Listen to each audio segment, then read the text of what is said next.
شان مظفر نگر خورشید حیدر کو دعوت کلام دیتے ہیں. بہت زور تالیوں سے استقبال کیجیے.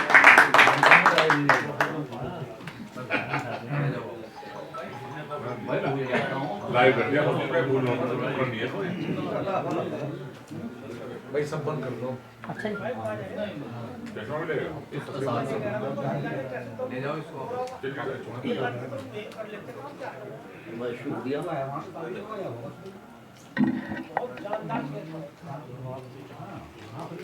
اس ادبی محفل کے لیے الحاج آصف راہی صاحب کو اور ان کے جو ٹیم ہے اس کو بے حد مبارکباد. سچائی یہ ہے جب مظفر نگر کے ادبی تاریخ لکھی جائے گی اس حوالے سے تو میں سمجھتا ہوں کہ الحاج آصف راہی کا نام سب سے پہلے اس میں لکھا ہے.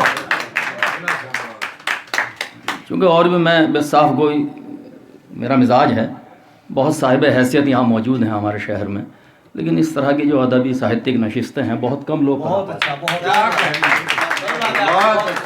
بھائی میں ذاتی طور پر مبارکباد دینا چاہتا ہوں آپ کو. ایک تھوڑے سے کیا نام جو ہے اشارے پر یہ محفل سجا بیٹھتے ہیں.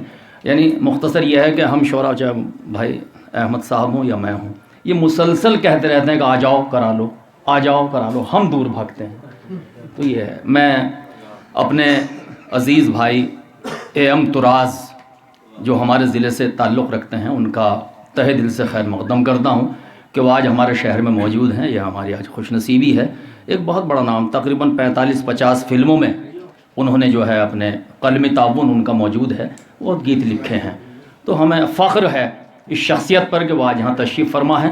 سچائی یہ ہے کہ شاید یہ انہی کے اعزاز میں شاید آج کا یہ مشاعرہ ہم نے منعقد کیا ہے. بہت مختصر سے نوٹس پر 3-4 روز کے اندر اندر یہ محفل سجائی ہے الحاج آصف راہی صاحب نے.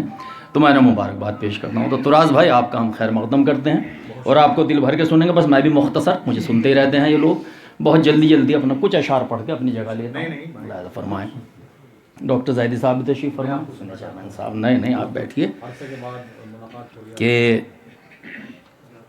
بیمار غم کو پہلے تو اچھا کرے کوئی، ہاں پھر مسیحی ہونے کا دعویٰ کرے کوئی. بیمار غم کو پہلے تو اچھا کرے کوئی، ہاں پھر مسیحی ہونے کا دعویٰ کرے کوئی. یہ غالب کی زمین ہے کہ پہلے تو اپنی پیاس کو دریا کرے کوئی، پہلے تو اپنی پیاس کو دریا کرے کوئی، پھر اس کے بعد دھوپ میں سجدہ کرے کوئی. پہلے تو اپنی پیاس کو دریا کرے کوئی، پھر اس کے بعد دھوپ میں سجدہ کرے کوئی. قاسم صاحب کلیم بھائی ذرا مخاطب ہو مجھ سے کہ پہلے تو اپنی پیاس کو دریا کرے کوئی، پھر اس کے بعد دھوپ میں سجدہ کرے کوئی. نادان کی خطائیں تو ہو جاتی ہیں معاف،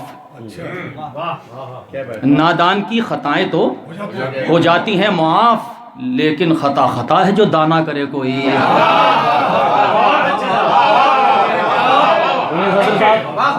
نادان کی خطائیں تو ہو جاتی ہیں معاف، لیکن خطا ہے جو دانا کرے کوئی.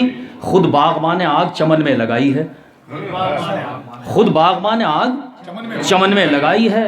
اب یہ بتاؤ کس پہ بھروسہ کرے کوئی. یہ زبان غزل کی ہے شاید. خود باغبان آگ چمن میں لگائی ہے، خود باغبان آگ چمن میں لگائی ہے. اب یہ بتاؤ کس پہ بھروسہ کرے کوئی. اور دشمن سے جنگ کرنا تو دستور ہے مگر، دشمن سے جنگ کرنا تو دستور ہے مگر بھائی ہو دشمنی پہ تو پھر کیا کرے کوئی.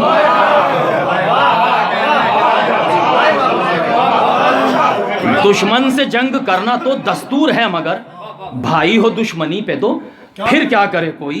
شعر ملاحظہ فرمائیں. یہ 2 شعر غزل کے ہو گئے کہ بھائی ہو دشمنی پہ تو پھر کیا کرے کوئی. دل کی لگی سے پہلے تھی کچھ دل لگی مگر، دل کی لگی سے پہلے تھی کچھ دل لگی مگر اب حسن کی یہ ضد ہے کہ سجدہ کرے کوئی.